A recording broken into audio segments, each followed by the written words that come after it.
So the last exercise in this fundamental movement series is throwing.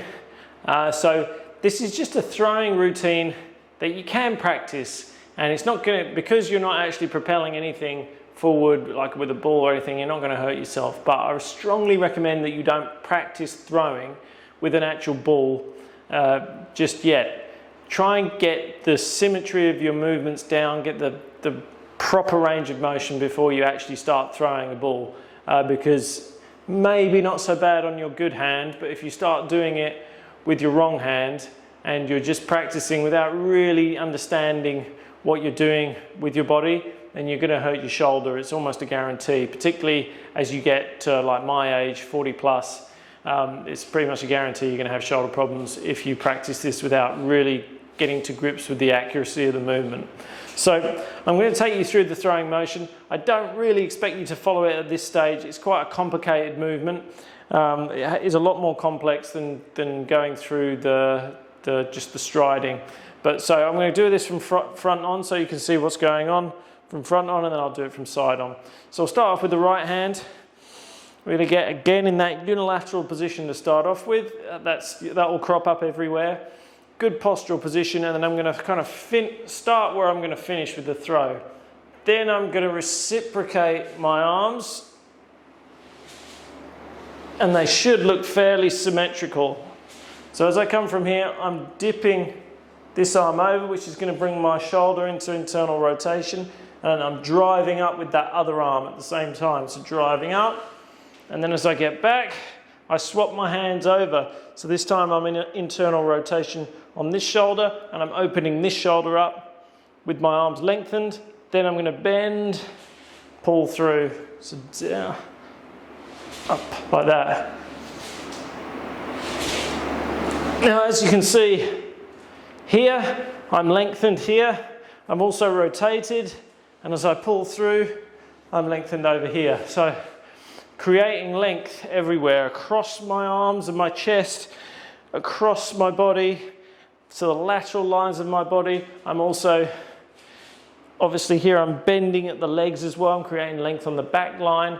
And then as I'm in this position, I'm creating length on the front line. So it's length everywhere.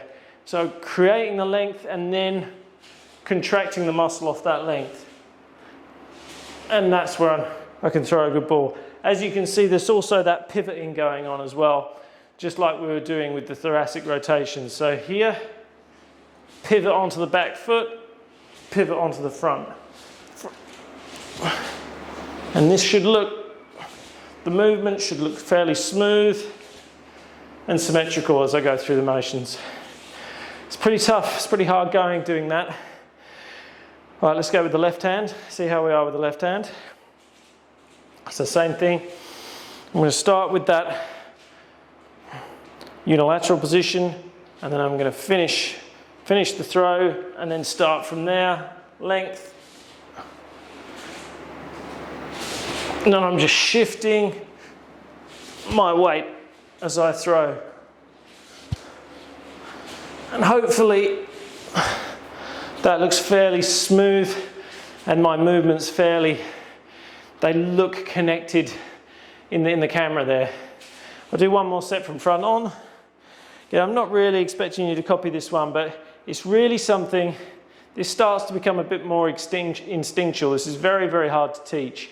It's something that you'll begin to develop as you go through the exercises, as you do more exercises, more movement exercises with good posture. You'll begin to feel where you should rotate to, how much you should laterally shift your spine and all sorts of things like this, because you'll feel the length happening, and that will give you good feedback. Without that feedback, if you're not getting the length in those other exercises, without the feedback, doing something like this is going to be much more difficult. The complexity of the movement in 3 dimensions is going to make it very, very tough to do it properly. But it should be relatively safe doing this. You shouldn't really get yourself in too many problems doing this. So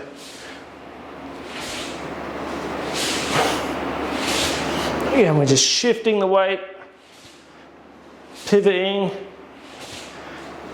and reciprocating all at the same time. Now, if you practice that, that's a much better way of doing things. If you think like you should just go out there and practice throwing a ball against a wall or something like that, it's not a good idea, particularly when you get to my age, like 40 plus. Your shoulders are going to be absolutely toast if you do too much of that. Whereas this kind of thing you can do without putting yourself out too much, because you're really just going through the motions of the exercise without really, trying to throw something hard at something. So if you do these motions, then you'll find when you actually go to throw a ball, particularly on your wrong hand, you can actually throw it rather than just doing something like this, hurting your shoulder and throwing it into the floor or something, which is what most people will do. But that's just a bonus exercise. Again, it's just something to keep in mind. It's a bit like the extended version of the striding. This comes in time, and there's just a million exercises and advanced versions of those exercises coming up through that you can practice with me, and I'll be doing other videos in future for all those exercises, hopefully. But thank you for tuning in for these fundamental movements and for the postural exercises as well. I'll see you next time.